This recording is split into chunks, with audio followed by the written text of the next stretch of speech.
Ei galera do YouTube, tudo bem? Espero que sim, professor Rafa Souto de Língua Portuguesa do canal Dascalos.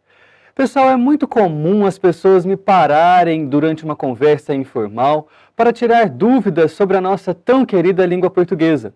A nossa língua é muito rica e existem muitos vocábulos, muitas palavras ou alguns termos que às vezes a mesma palavra tem vários sentidos, ou então palavras com a grafia um pouco diferente, mas que muda totalmente o sentido.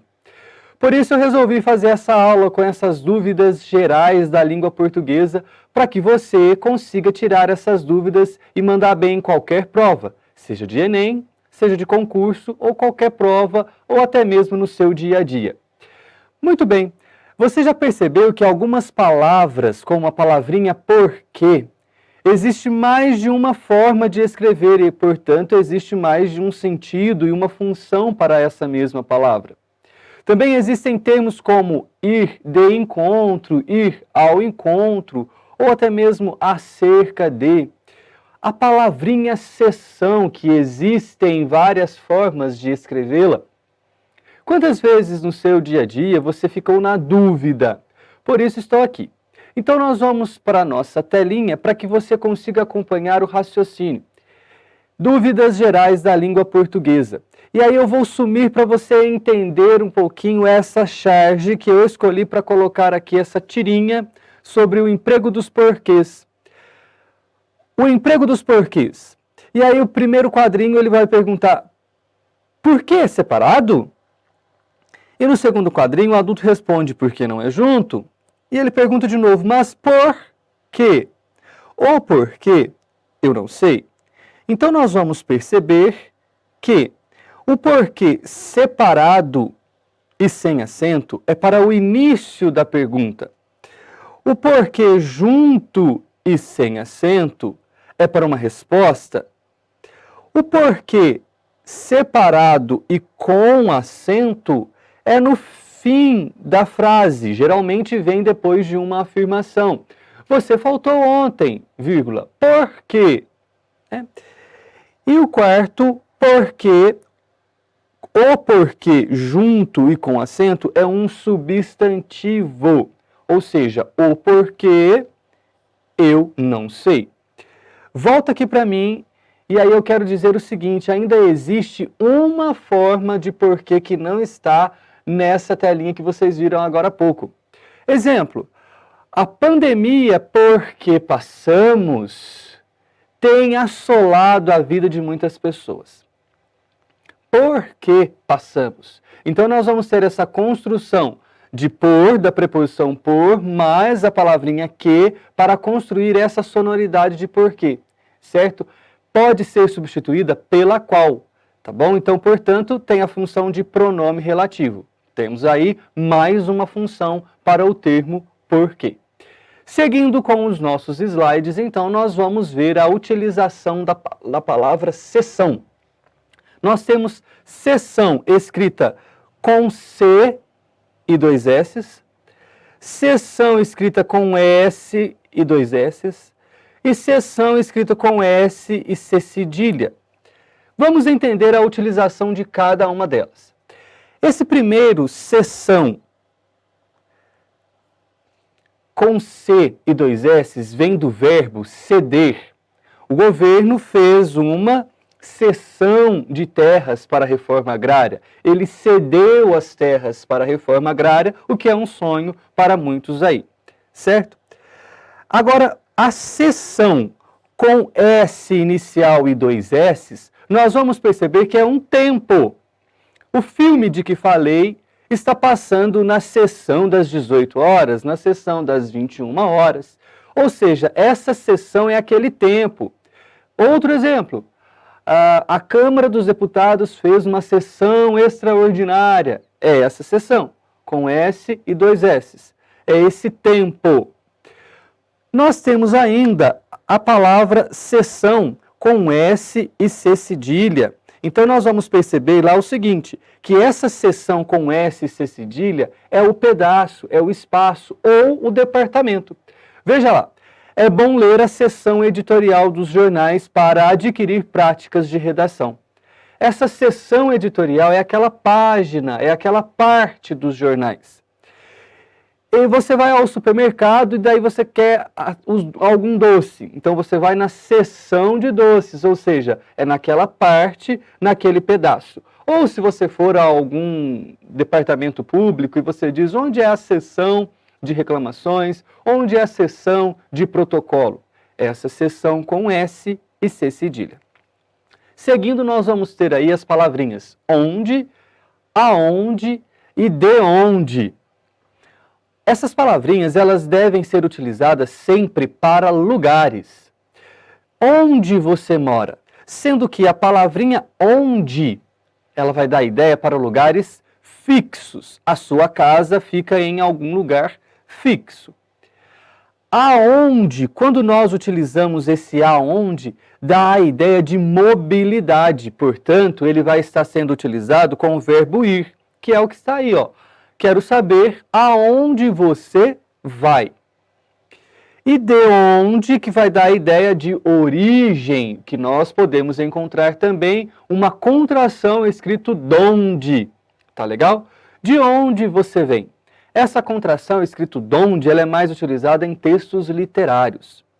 Agora eu gostaria de que você chegasse aqui pertinho de mim para eu esclarecer uma coisa. A palavrinha onde deve ser utilizada para indicar lugares e não momentos. Por que eu estou dizendo isso? É muito comum as pessoas utilizarem a palavrinha onde para designar momentos, situações.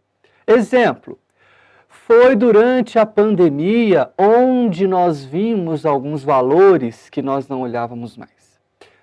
A pandemia não é um lugar, foi um momento. Portanto, a palavrinha onde não deve ser utilizada. Você deve trocar por em que. Exemplo, a pandemia foi um momento em que nós percebemos alguns valores que nós não tínhamos antes. Certo? Ah, foi durante o carnaval, foi durante aquela festa onde eu encontrei a minha esposa, meu namorado, a minha namorada. Não é onde, é em que, foi naquele tempo, certo? Mas se eu estiver falando de algum lugar, aquela escola foi onde eu estudei. Aquela cidade foi onde eu visitei, foi onde eu passei as minhas férias. Aí sim a palavrinha onde está sendo utilizada de forma correta. Tá legal? Seguindo os slides, então, nós vamos para as locuções. O que significa locução? É quando nós temos mais de uma palavra com um sentido. E aqui nós vamos ter a primeira locução, as primeiras locuções, em vez de e ao invés de, que são muito parecidas, mas têm aí o sentido diferente. Quando eu utilizo em vez de, é o mesmo que no lugar de. E quando eu falo ao invés dá a ideia de forças contrárias. Vejam os exemplos. Em vez de estudar mais para as provas, fica lendo livros. O fato de ler livros não é uma situação oposta de estudar. É uma situação até que parecida. Então ele deixa de estudar para fazer algo parecido. Exemplo, em vez de eu vir aqui dar aula de camisa social, eu venho de camiseta Dáskalos. Então nós vamos perceber que a camisa e a camiseta têm mais ou menos o mesmo sentido, mas no lugar da camisa, que é mais formal, eu coloco uma camiseta que é mais informal e mais próximo de você. Agora, a minha camiseta branca, contrário geralmente da cor branca, vai ser a cor preta. Então, talvez eu tivesse vestido uma camiseta preta, aí sim eu poderia usar ao invés. Ao invés de uma camiseta branca clara, ele colocou uma camiseta preta. Veja o segundo exemplo. Ao invés de subir mais um andar, desceu. Percebam que subir e descer são opostos. Se são opostos, eu devo utilizar ao invés. Ao invés de virar à direita, ele tomou o caminho da esquerda. Então percebam que em vez de é no lugar. E ao invés é o contrário. Seguindo, nós vamos ter ao encontro e de encontro. Essa locução é formada por palavras muito parecidas. O que vai mudar vai ser a minha preposição, ao e de. Mas o sentido muda totalmente, porque quando eu coloco que vai ao encontro, ir ao encontro quer dizer que vai encontrar. Essa promoção veio ao encontro dos meus anseios, ou seja, eu gostei. As suas ideias, elas vão ao encontro das minhas ideias. E se eu digo de encontro é força, são forças contrárias. Ao cair da bicicleta, ele foi de encontro com o muro. Ele foi de frente com o muro. Então eu posso dizer que as suas ideias vão de encontro com a minha se nós discordamos no mesmo assunto. Tá legal? Seguindo, nós vamos ter também os termos cerca de, acerca de e a, do verbo haver, cerca de. Esse primeiro cerca de, ele quer dar ideia de quantidade. Veja o exemplo. Cerca de 300 pessoas compareceram ao evento antes da pandemia. Porque a gente tem que perceber que 300 pessoas já vai configurar em uma aglomeração, tá legal? E agora ainda não é tempo disso. Esse cerca de, portanto, dá a ideia de quantidade. E quando nós falamos acerca de, dá a ideia de assunto. Veja o exemplo. Não sei nada acerca desse assunto, a respeito desse assunto. Esse acerca de tem a ideia de sobre. Veja, não sei nada sobre esse assunto. E acerca de. Esse acerca de vai nos dar a ideia de tempo decorrido. Há cerca de 10 anos, ele se mudou para outro estado. Veja que as palavras são muito parecidas, né? São idênticas em alguns casos, mas o sentido e a utilização é diferente. Seguindo, nós vamos ter a princípio e em princípio. O que vai mudar também é a preposição.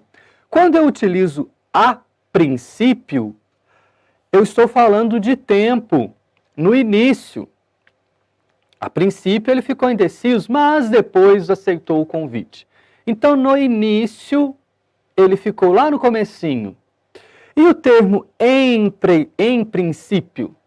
Em princípio, tem a ideia de em tese, em ideia, ou então mesmo em valores, em seus próprios princípios.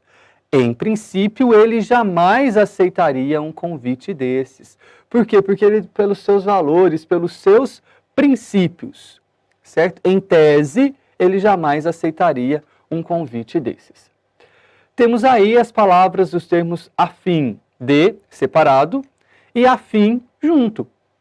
Esse primeiro afim, separado, ele dá a ideia de finalidade.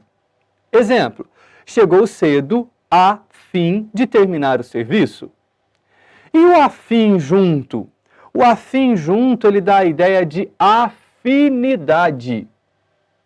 Temos um objetivo afim. O que significa um objetivo afim? Um objetivo parecido. Exemplo, português, gramática, redação, literatura são matérias afins. Ou seja, são matérias que têm a mesma familiaridade, que têm semelhanças entre si. Já que se eu falo que eu estou a fim de explicar para você, quer dizer que eu tenho essa finalidade, esse desejo de explicar a matéria para você, certo? A par e ao par. Quando nós falamos a par, quer dizer que você quer ficar por dentro do assunto. Exemplo, mantenha-me a par de tudo, mantenha-me informado, mantenha-me por dentro do assunto, por dentro de tudo. E quando nós utilizamos o termo ao par, quer dizer que eu estou equivalendo, eu estou equiparando. As moedas fortes mantêm o câmbio ao par, ou seja, mantém o câmbio equiparado, equilibrado, na mesma condição ali, certo? Nós temos aí os famosos senão junto e senão separado. Quando nós utilizamos o senão junto, dá a ideia de oposição. Exemplo, seja simpática, senão não converso com você. Caso contrário, eu não converso com você. E esse senão separado? Essa palavrinha se vai ser uma conjunção condicional. Então, quando nós tivermos o senão separado, ele vai dar a ideia de condição. E o senão junto? O senão junto vai dar a ideia de oposição.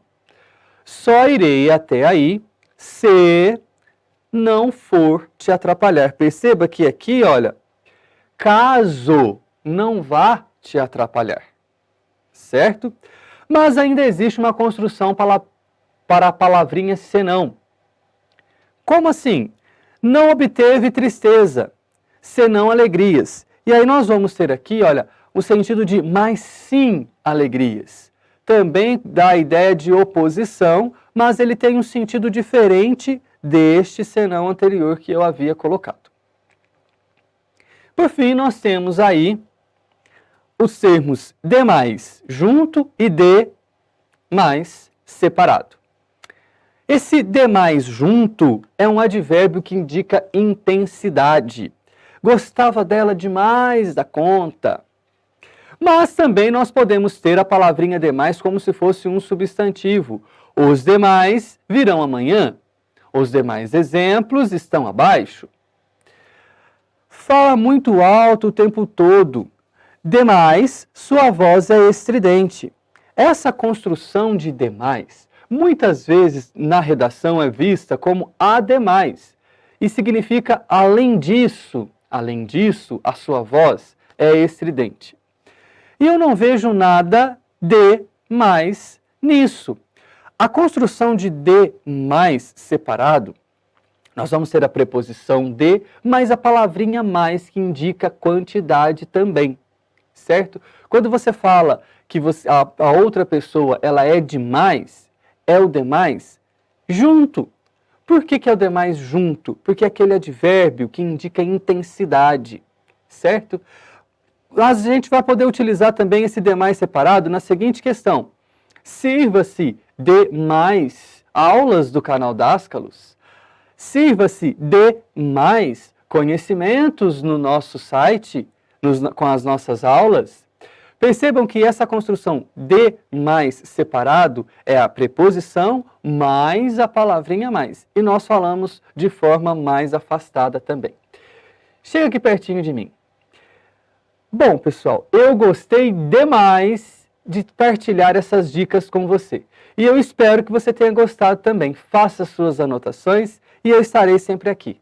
Até a próxima, fique com Deus, um fraterno e digital abraço.